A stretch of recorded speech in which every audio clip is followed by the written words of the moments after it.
Nagsimula ang palabas sa isang nagngangalang Boy na tagahanga ni Michael Jackson. Sinabi niya sa harap ng kanyang mga kaklase na proud siya sa kanyang ama na si Alamin na eksperto na artist sa larangan ng sculpture. Hindi siya pinaniwalaan ng kanyang mga kaklase dahil sa katotohanan ang ama ni Boy ay kasalukuyang nakakulong dahil sa pagnanakaw. Si Boy ay nanirahan kasama ang kanyang lola, ang kanyang kapatid na si Rocky at ang kanyang mga batang pinsan. Hindi nagtagal pagkamatay ng kanyang ina nang ipanganak ang kanyang nakababatang kapatid. Dahil sa mapait na realidad na ito si Boy ay madalas na binubuli sa paaralan ni Kingi. Ngunit kalimitan ay hindi ito pinapansin ni Boy, ngunit noong araw na iyon ay sumobra na si Kingi sa pagpapatawa sa pagkamatay ng kanyang ina. Si Boy ay nagalit at gusto niyang suntukin ang mukha ni Kingi, sa kasamaang palad ay pinarusahan siya ng kanyang guro na linisin ang buong paaralan. Nang pauwi na si Boy ay hinarap siya ng nakatatandang kapatid ni Kingi na nagbanta na gagawing miserable ang kanyang buhay kung maglakas loob siyang hawakan muli si Kingi. Pinili ni Boy na ipagtapat ang lahat ng kanyang mga problema sa alaga niyang kambing kahit na hindi ito makasagot sa kanya. At least nasabi niya ang lahat ng nasa puso niya at hindi niya kailangang matakot sa kanyang pagtatapat. Sa susunod na araw gaya ng nakasanayan na makikita ni Boy si Rocky na nagpapakawalan ng mahabang panahon sa puntod ng kanilang ina. Sa mga oras na ito kailangan niyang palitan ang mga gawain ng kanyang lola. Pagkatapos ay nagulat si Boy sa pagdating ng kanyang ama na kalalabas lang sa kulungan kasama ang kanyang dalawang kaibigan. Hindi maiwasang matuwa si Boy nang makita ang kanyang ama na matagal na niyang pinagnanasan sa harap ng kanyang mga mata sa kanya tinawagan si Rocky para batiin ang kanilang ama. Ngunit hindi tulad ni Boy ay tahimik lang si Rocky dahil ito ang unang pagkakataon na nakita niya ang kanyang ama. Nang pumasok sa bahay ang isa sa mga kaibigan ng ama ni Boy ay nagsabing sira ang bahay. Dahil doon ay wala silang mahalagang bagay na maaaring nakawin maliban sa doorknob na gawa sa tanso. Pagkatapos hiniling ng ama ni Boy sa kanyang mga kaibigan na kunin ang mga regalo na inihanda niya para kay Boy, isang microwave, milk, bikes, roller skates at isang fireworks. Matapos laruin ang ilan sa mga paputok ay binigay ng ama ang natitira kay Boy at saka umalis para matulog. Samantala si Rocky na nagtataka pa rin sa kanilang ama, bukod sa pagdududa na nagbago na talaga ang kanyang ama. Nagdududa rin sa presensya ng kanyang ama, feeling niya hindi karapat-dapat ang kanilang ama na tawaging ama. Nang marinig ito ni Boy syempre sinabihan agad niya ang nakababatang kapatid na tumahimik tsaka naalala niyang nandoon ang kanilang ama nung ipinanganak si Rocky. Sabi ni Boy kahit saan pumunta ang kanilang ama ay kailangan nilang sumama sa kanya. Dahil iyon ang pamilya para kay Boy.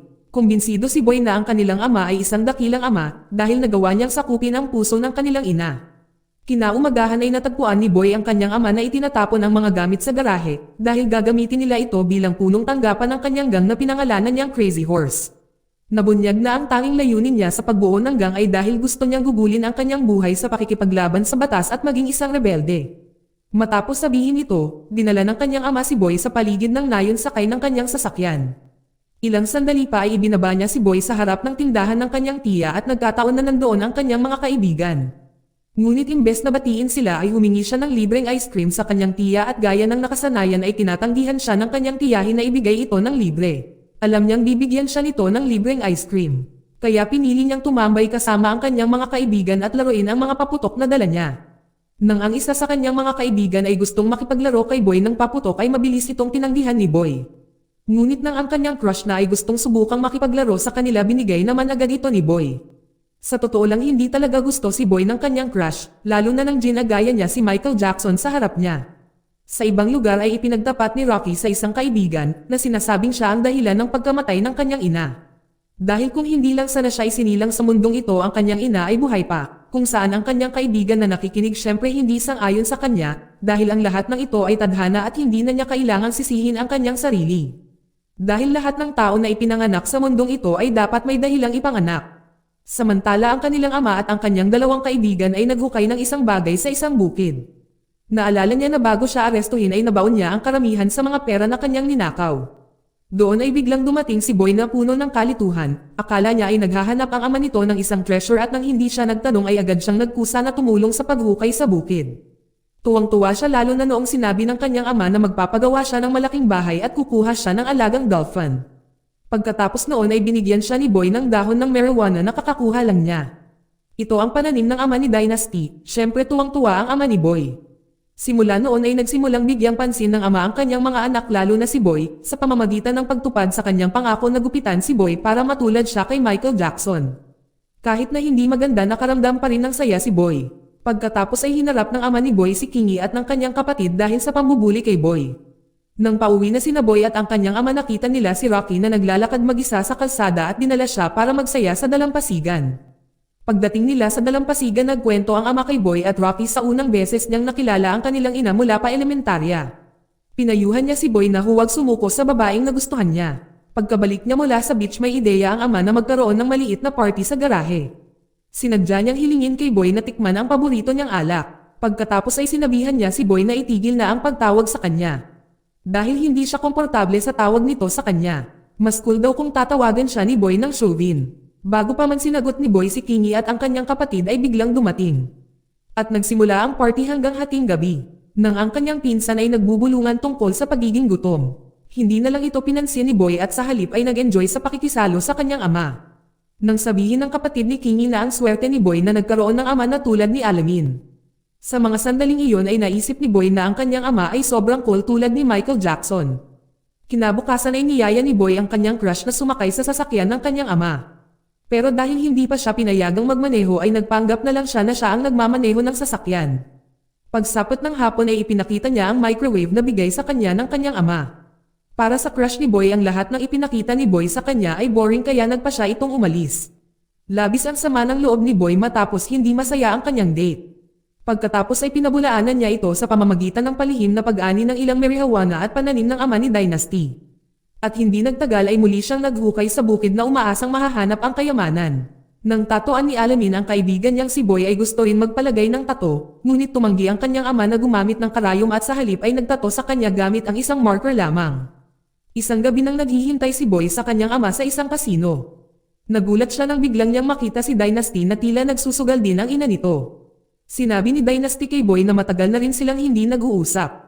Sinabi ni Boy na naging abala siya sa pagsama sa kanyang ama nitong mga nakaraang araw. Kaya wala na siyang oras makipaglaro sa kanyang mga kaibigan. Na-offend si Dynasty sa sagot na iyon ni Boy, hindi makapaniwala si Dynasty na nagbago na si Boy at umalis siya. Nang pauwi na sila ay tinawag ni Alamin ang kanyang ina na galit dahil ayaw siyang bigyan ng pera ng kanyang ina. Kahit sa mga oras na ito ay talagang kailangan niya ng pera pambayad sa utang. Labis siyang nabalisa sa nangyari at naglabas ito ng galit sa pader. Nakita ito ni Rocky at agad namang umalis si Alamin doon. Si Boy na naramdaman na nahihirapan ang kanyang ama sa pera. Agad siyang naghukay sa bukid, masigla siya sa pag-asang mahahanap niya ang kayamanan. Nang mag-alok ng tulong si Rocky ay agad na tinanggihan ito ni Boy. Dahil para kay Boy gawain lang ito ng may sapat na gulang at ang isang batang tulad ni Rocky ay hindi pwede. Pagkaalis ni Rocky, si Boy ay nagpatuloy sa paghuhukay. Matapos ng paghuhukay ng matagal ay may nakita siyang supot na may lamang pera. Dinala niya ito at binilang ang nahukay na pera at tinansya na ang pera na kanyang nakita ay humigit kumulang 8.4 milyong dolyar. Ang pakiramdam niya na parang siyang may kapangyarihan dahil sa pera na iyon. Mabilis na pumunta si Boy sa tindahan ng kanyang tiyahin, suot ang jacket ng kanyang ama na Crazy Horse para bumili ng ice cream at manlibre sa kanyang mga kaibigan. Habang siya ay nasasarapan sa kanyang ice cream, biglang dumating ang kanyang ama at nagalit dahil nakita niya si Boy na nakasuot ng paborito niyang jacket. Laking gulat ni Boy dahil hindi niya maintindihan ang nangyari. Hindi niya maisip na ipapahiya siya ng kanyang ama sa kanyang kaibigan. Nagpas siya si Boy na umuwi upang alagaan ang kanyang nakababatang kapatid at ang kanyang pinsan. Noong gabing iyon nang matutulog na si Boy at si Rocky, dumating si Alamin. Sa pagkakataong ito humingi siya ng tawad sa lahat ng mga pagkakamaling nagawa niya. Sinabi niya sa kanyang mga anak sa unang pagkakataon na mahal niya sila at tinukoy ang kanyang sarili bilang isang Incredible Hulk.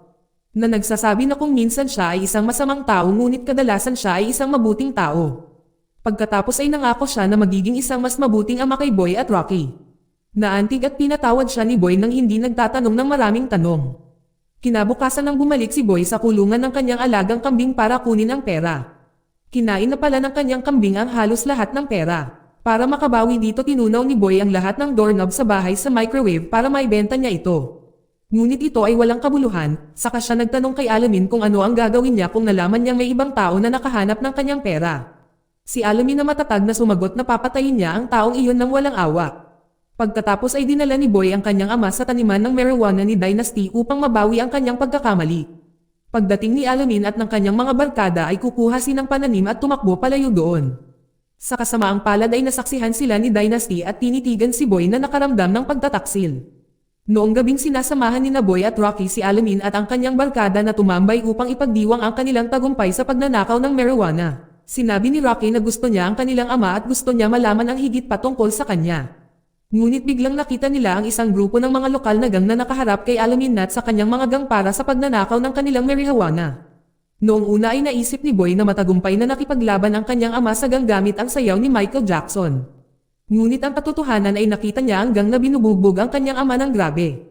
Tapos umuwi si Alamin na sa sobrang inis na hindi niya namalayan na natamaan niya ang alagang kambing ni Boy. Si Boy ay umiyak pero sinabihan siya ni Alamin na umalis na doon. Noong una sumunod si Boy sa utos ng kanyang ama.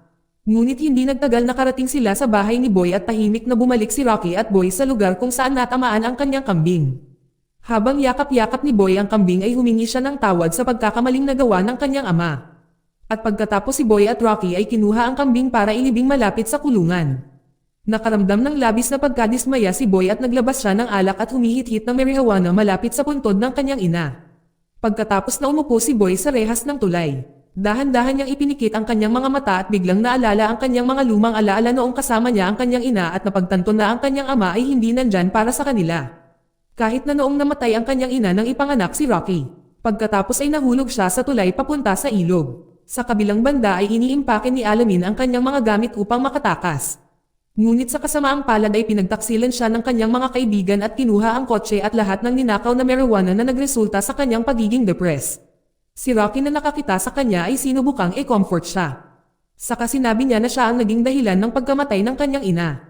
Nang marinig ito, tumahimik na lamang si Alamin. Sa gitna ng kanyang pananahimik dumating ang kanyang anak at agad na iniabot ang mga pera na kinain ng kambing. Si Alamin ay nagalit pero bigla siyang sinampal ni Boy ng paulit-ulit. Akala niya laging nandyan ang kanyang ama, pero sa totoo lang ay hindi siya nandoon lalo na nang ipanganak si Rocky.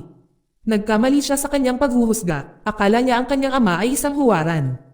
Ngunit ito pala ay isa lamang jerk na baliw sa pera. Kinabukasan sinimulan ni Boy na ayusin ang bahay ng kanyang lola at medyo gabi na umuwi ang kanyang lola. Pagkatapos humingi ng tawad si Boy kay Dynasty at sa iba pa niyang mga kaibigan sa kanyang pagmamataas. Buti na lang pinatawad siya ng kanyang mga kaibigan. Samantala si Alamin na natuto ng samurai sa Japan, ngunit ang lahat ng iyon ay imahinasyon lamang ni Alamin.